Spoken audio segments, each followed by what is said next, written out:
भारत की न्याय व्यवस्था के इतिहास में कई रहस्यमयी केस हुए हैं, लेकिन एक केस ऐसा था जिसने पूरे देश को हिलाकर रख दिया। 2008 में नोएडा में 14 साल की एक मासूम बच्ची की हत्या हुई। धीरे धीरे ये केस मर्डर मिस्ट्री से बदलकर मीडिया ट्रायल, पुलिस की गलतियां और कोर्ट की उलझनों में फंसता चला गया। ये है आरुषि तलवार मर्डर केस।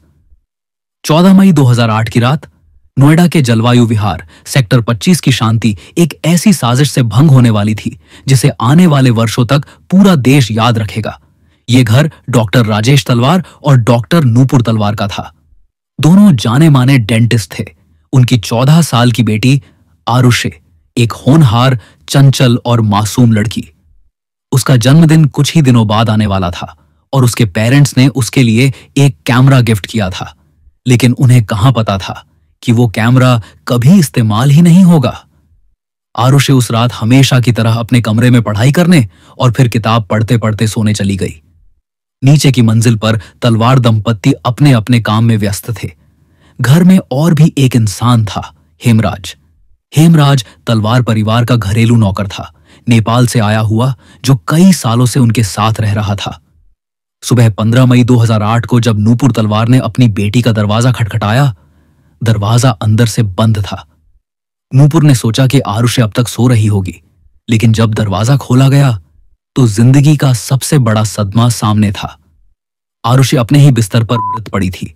उसका गला रेत दिया गया था, सिर पर भी चोट के निशान थे, कमरे में चारों तरफ खून फैला हुआ था। तुरंत घर में चीख पुकार मच गई। पड़ोसी दौड़े आए, पुलिस को बुलाया गया। पुलिस ने पहली नजर में देखा, घर का नौकर हेमराज गायब है। उनका पहला शक सीधा उसी पर गया। सभी ने मान लिया कि हेमराज ही आरुषि का कातिल है और हत्या करने के बाद वो भाग गया है। पुलिस ने बिना गहराई से जांच किए मीडिया में भी यही बयान दे दिया। मीडिया ने तुरंत इस खबर को सनसनीखेज बनाकर पूरे देश में फैला दिया। हेमराज मासूम आरुषि का हत्यारा। लेकिन सच्चाई क्या थी? सिर्फ 24 घंटे बाद ही पुलिस की यह थ्योरी खुद ही ढह गई, क्योंकि अगले ही दिन 16 मई की दोपहर जब पुलिस ने घर की छत खोली तो सब दंग रह गए। वहां खून से लथपथ सड़ती हुई हालत में एक और लाश पड़ी थी, और वो लाश थी हेमराज की। अब मामला और उलझ गया। जिसे पुलिस आरोपी मान रही थी वही खुद एक शिकार निकला। एक ही घर में एक नाबालिग लड़की और एक नौकर की बेरहमी से हत्या। लेकिन सवाल यह था, कातिल कौन है? क्या कोई बाहर से आया था या फिर यह कत्ल उसी घर के भीतर हुआ? लेकिन असली शर्मनाक पहलू था पुलिस की लापरवाही। क्राइम सीन की हालत बेहद खराब कर दी गई।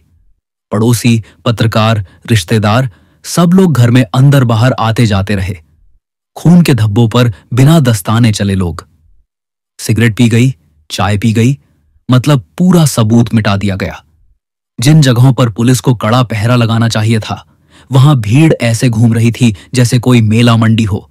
यहां तक कि आरुषि की डायरी, उसके कमरे की किताबें और कई अहम सामान पुलिस ने कभी जब्त ही नहीं किए।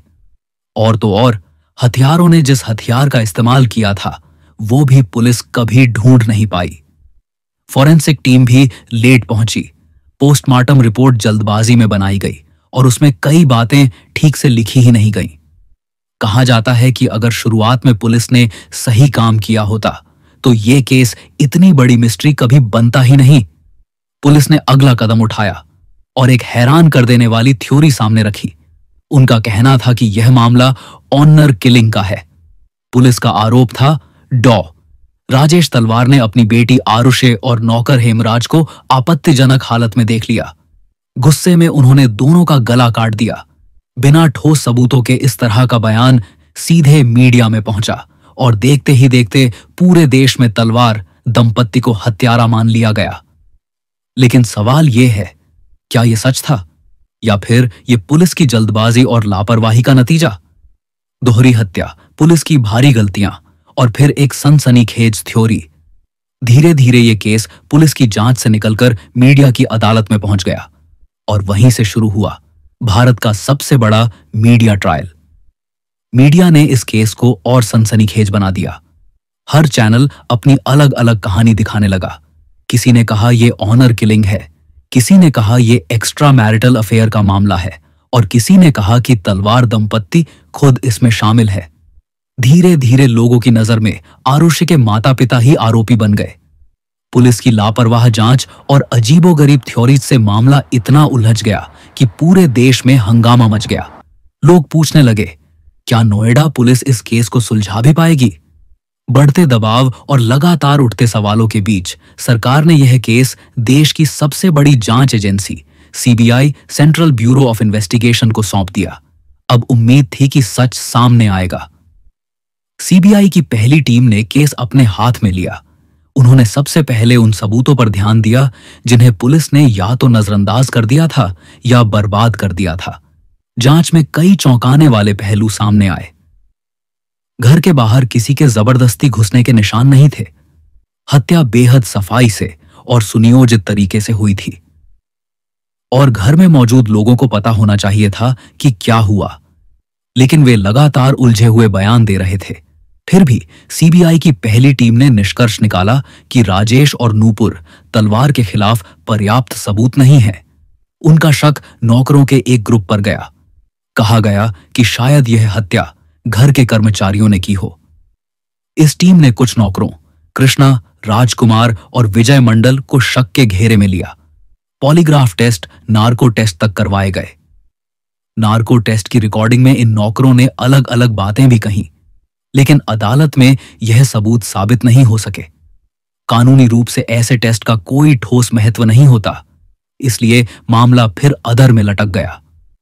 कुछ महीनों बाद सीबीआई की दूसरी टीम ने केस संभाला और यहीं से कहानी ने 180 डिग्री का मोड़ लिया। इस टीम ने कहा, हमारे पास सबूत हैं कि तलवार दंपत्ति ही इस हत्या में शामिल है। उनका तर्क था, हत्या घर के अंदर हुई और उस वक्त घर में सिर्फ राजेश और नूपुर मौजूद थे। दरवाजे खिड़कियों पर किसी घुसपैठ का निशान नहीं था और अगर कोई बाहर से आता तो घर के डॉग ब्राउनी ने भौंका क्यों नहीं? सीबीआई की दूसरी टीम ने साफ साफ अदालत में कहा, यह हत्या माता पिता ने ही की है। अब जनता और मीडिया पूरी तरह कंफ्यूज हो गई। पहली टीम ने कहा नौकर हत्यारे हैं, दूसरी टीम ने कहा माता पिता ही हत्यारे हैं। तो असली कातिल कौन था? क्या पहली टीम गलत थी या दूसरी टीम ने जल्दबाजी में नतीजा निकाला? ये सवाल देश भर में गूंजने लगे। 2013 में गाजियाबाद की सीबीआई कोर्ट ने राजेश और नूपुर तलवार को दोषी मानते हुए उम्र कैद की सजा सुना दी। कोर्ट ने कहा कि परिस्थितिजन्य साक्ष्य सर्कमस्टेंशियल एविडेंस उन पर शक को मजबूत करते हैं, लेकिन तलवार दंपत्ति और उनके वकील लगातार कहते रहे, हम निर्दोष हैं, हमें फंसाया गया है। 4 साल जेल में रहने के बाद 2017 में इलाहाबाद हाईकोर्ट ने तलवार दंपत्ति को बरी कर दिया। हाईकोर्ट ने कहा, सीबीआई ठोस सबूत पेश नहीं कर पाई, सिर्फ शक के आधार पर सजा नहीं दी जा सकती। इस फैसले के बाद एक बार फिर से देश 2 हिस्सों में बंट गया। कुछ लोगों ने कहा तलवार दंपत्ति निर्दोष हैं, जबकि कुछ अब भी मानते हैं कि वे ही कातिल हैं। आज इस केस को हुए 15 साल से भी ज्यादा हो चुके हैं, लेकिन सवाल अब भी वही है, आरुषि और हेमराज की हत्या किसने की? पुलिस की लापरवाही, मीडिया की सनसनी और कानून की उलझनों ने इस केस को हमेशा के लिए अधूरा छोड़ दिया।